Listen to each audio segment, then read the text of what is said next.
We now know Jefferson County will not house any unaccompanied immigrant children from Central America, but a group of community activists is still planning to host a candlelight vigil Monday night at the county courthouse to honor children who've made the dangerous journey. Fox 4's Leslie Rangel spoke with a young man from Honduras who risked his life to come to the U.S. Tonight, part one, examining his life in Honduras and why he decided to come here to Southeast Texas. Yo soy de Honduras. I'm from Honduras. The reason I came more than anything was to help my family and to try to get ahead and also free myself a little from gang problems. Money to feed his family, a future, and a gang-free life was enough for Marcos Daniel to make a life-altering decision at the age of 15. It's the mentality for all kids ages 13, 14, and 15.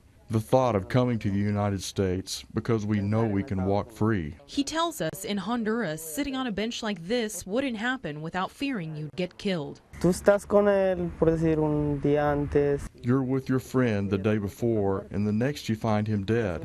It's a very difficult thing. This is a picture of part of his home back in Honduras. Tú vives, tú pagas. Tú no vives, tú no pagas, tú no vives aquí. Así está la situación.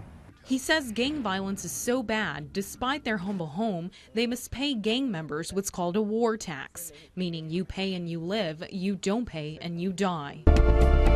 He heard of stories about chasing the American dream through Mexico on the train they call the Beast, La Bestia. ¿Te imaginas algo así como el tren?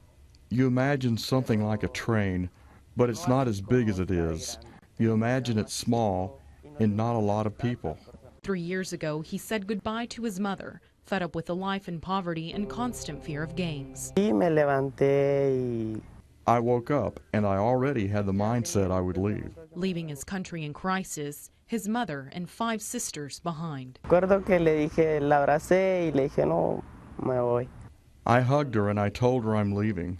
And that was it, because if I stayed longer, I wouldn't have been able to go.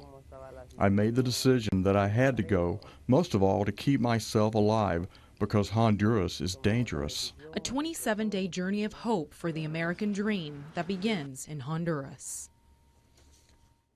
Up next, Leslie takes us through the treacherous journey from Central America to Mexico and how Marcos came to Southeast Texas.